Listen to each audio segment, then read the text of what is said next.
সাল 1973, 24 এপ্রিল আরব সাগরের তীরে মুম্বাইয়ের এক মারাঠি পরিবারে জন্ম নিয়েছিলেন স্বয়ং ঈশ্বর। হ্যাঁ, ঈশ্বরই বটে। রমেশ তেন্ডুলকরের দ্বিতীয় পক্ষের সন্তানটি শৈশবে আকৃষ্ট হয়েছিল ব্যাটের প্রতি, না ক্রিকেট নয়, টেনিস ব্যাটে। কিংবদন্তি জন ম্যাকনেরোর প্রতি তার পাগলামি এতটাই ছিল যে ওনার মতোই লম্বা চুল রাখতে শুরু করে সেই পুঁচকে বয়স থেকে। তবে ভাগ্যদেবী বোধহয় অন্য কিছু ভেবে রেখেছিলেন কোকড়া চুলের ছেলেটির জন্যে।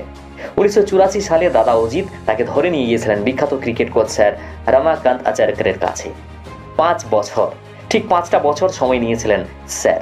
1989 সালে মাত্র 16 বছর বয়সে সেই ছেলেটা দেশের হয়ে মাঠে নেমেছিলেন প্রথমবারের মতো পাকিস্তানের বিরুদ্ধে টেস্ট সিরিজে। অভিষেক ম্যাচে 22 গজ দাপিয়ে বেড়ানো পাক ফাস্ট বোলার ওয়াকার ইউনিসের হাতে মাত্র 15 রানে বোল্ড হয় ছেলেটা। আর দ্বিতীয় দিন তার ব্যাট থেকে আসে মূল্যবান 59 রান, প্রথম হাফ সেঞ্চুরি। তবে ক্লাইম্যাক্স দেরি ছিল তখনও। চতুর্থ দিন যখন ব্যাটিংয়ের সুযোগ এলো, ভারতের অবস্থা রীতিমতো শোচনীয়। স্কোর বোর্ডে 38 রান, 4টি উইকেট। সবুজ পিচে ভয়ঙ্কর ওয়াকার ইউনিসের সাথে আবার মুখোমুখি হলো ছেলেটি। বিষাক্ত গতিতে ধেয়ে আসা বলটা সরাসরি আঘাত হানলো তার নাক বরাবর। নন স্ট্রাইক থেকে দৌড়ে এলেন নভজ্যোৎ সিদ্ধু। রক্তে ভেসে যাচ্ছে বুক। দলের ফিজু এসে স্ট্রেচার ডাকলেন, কিন্তু সকলকে স্তম্ভিত করে বাধা দিয়েছিল সে। ভাগা ভাগা হিন্দিতে ধ্বনিত হয়েছিল দুটো শব্দ, ম্যায় খেলেগা। পরের বলেই উঠে ইউনিসকে 4 মেরেছিল সেই জেদি কিশোর। এখানে শেষ নয়, সেদিনকার ওই দুটো শব্দের মর্যাদা রেখেছিল তার ব্যাট। প্রায় 2 যুগ ধরে 22 গজ শাসন করেছিল 5 ফুট 5 ইঞ্চি ছেলেটি। 10 নম্বর জাতীয় অমরত্ব লাভ করেছিল সচিন রমেশ তেন্ডুলকরের নামে। ডেনিস লিডির কথা শুনে বোলিং ছেড়ে ব্যাটিংয়ে মনোনিবেশ করা সেই 14 বছরের কিশোরটির মাস্টার ব্লাস্টার হয়ে ওঠার পথ কিন্তু খুব একটা সহজ ছিল না। তবে পরিস্থিতি যাই হোক, ক্রিকেট ভদ্রলোকের খেলা, এই কথাটিকে গোটা কেরিয়ার জুড়ে সম্মান করে গিয়েছিলেন তিনি। মাথা পেতে নিয়েছিলেন আম্পায়ারের ভুল সিদ্ধান্তে দেওয়া 39টি আউটও। এহেন শান্ত নির্বিবাদী সফল মানুষটি কিন্তু হতাশার মুখ দেখেছিলেন বহুবার। কখনো বিশ্বকাপে ব্যর্থতা, তো কখনো ক্যাপ্টেন্সি নিয়ে গনগনে রাজনীতি। ভেঙে পড়েছিলেন ভেতরে ভেতরে।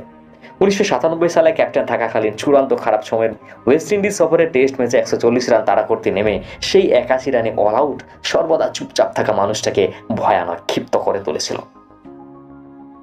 সকালের প্র্যাকটিস মিস করার অপরাধে হুমকি দিয়ে বসেছিল বাল্যবন্ধু সৌরভ গাঙ্গুলিকে, তার আদরের দাদিকে। তোকে সোজা বাড়ি পাঠিয়ে তোর কেরিয়ার শেষ করে দেব। আর কোনোদিনও প্র্যাকটিস বাদ দেননি মহারাজ।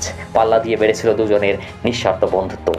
শেষ ম্যাচ ক্যাপ্টেন হিসেবে 98টি ম্যাচে 52 ম্যাচ হেরে এবং 27টি জয় নিয়ে অধিনায়কত্বকে চিরতরে বিদায় জানান সচিন তেন্ডুলকর। কিন্তু সত্যি কি তার পরিচালনা শক্তি, ম্যাচ রিডিং পাওয়ার এতটাই দুর্বল ছিল? যদি তাই হয়, তাহলে কি করে তিনি দলের টালমাটাল অবস্থায় চিনে নিতে পেরেছিলেন 2 যোগ্য অধিনায়ককে? কিভাবে তিনি সেই সৌরভের হাতে দলের ভার তুলে দেওয়ার পরামর্শ দেন, যিনি 2002-এ ভারতকে অবিশ্বাস্যভাবে তুলে ধরতে পেরেছিলেন লড়াইয়ের ইতিহাসে? ছন্ন ছাড়া দল নিয়ে নেটওয়েস্ট ট্রফি, চ্যাম্পিয়ন্স ট্রফি, 2003 বিশ্বকাপ ফাইনাল সৌরভ ছাড়া আদৌ সম্ভব ছিল কি? এখানেই শেষ নয়। গ্রেগ চেপেল যাওয়ার পর যখন জাতীয় দল যোগ্য অধিনায়কের অভাবে আবারও দিশেহারা, তখন খোদ সচিন বিশেষভাবে সুপারিশ করেছিলেন এক ঝাঁকড়া চুলওয়ালা ছেলের নাম। অবিশ্বাস্য নির্বাচকরা সন্দেহ প্রকাশ করলে তিনি উত্তরে শুধু হেসেছিলেন। বাকিটা ইতিহাস।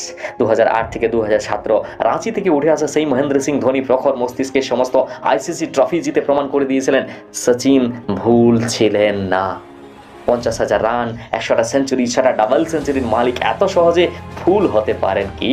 দীর্ঘ 28 বছর পর 2011 সালে দ্বিতীয়বারের মতো বিশ্বকাপ এসেছিল ভারতের সেই ধোনির হাত ধরেই। শেষ ম্যাচ নিজের শেষ ওয়ার্ল্ড কাপ টুর্নামেন্টে চিরকাঙ্ক্ষিত জয়ের স্বাদ পেয়েছিলেন ভগবান নিজেও। সতীর্থদের কাঁধে চেপে প্রদক্ষিণ করেছিল গোটা ওয়াংখেড়ে। শুধুই কি বিশ্বকাপ, 200টা টেস্ট, 463টি ওয়ানডে খেলা, এই ভদ্রলোকের রেকর্ড প্রাপ্তি নিয়ে লিখতে গেলে হয়তো বই হয়ে যাবে। দেশের সর্বোচ্চ সম্মান ভারতরত্ন থেকে শুরু করে রাজীব গান্ধী খেলরত্ন, পদ্মশ্রী, পদ্মবিভূষণ, অজস্র আইসিসি ট্রফি সহ প্রচুর সম্মাননা রয়েছে যার ঝুলিতে। সুদীর্ঘ কেরিয়ারে কিংবদন্তি জন ব্যাটম্যানকেও ছাপিয়ে গিয়েছেন তিনি। পূর্ব বাংলার সেই ছোট্ট সাচ্চু ভারত তথা বিশ্ব দরবারে সমাদৃত হয়ে উঠেছিলেন সচিন দ্য গ্রেট হিসাবে। টেনিস প্রেমী থেকে বিশ্বের শ্রেষ্ঠ ব্যাটসম্যান হয়ে ওঠা এই প্রতিভা হয়তো আদতে মানুষই নন। ক্রিকেট যদি ধর্ম হয়, তিনি তবে তার ভগবান। আর আজ সেই ক্রিকেটীয় ঈশ্বরের শুভ জন্মদিন। ভালো থাকবেন মাস্টার ব্লাস্টার। আপনার 100 রানের মতোই জীবনের পিছেও সেঞ্চুরি পূর্ণ হোক। শুভ জন্মদিন সচিন রমেশ তেন্ডুলকর। ভালো থাকবেন সবাই। সবাইকে জানাই আলবিদা, টাটা, বাই বাই।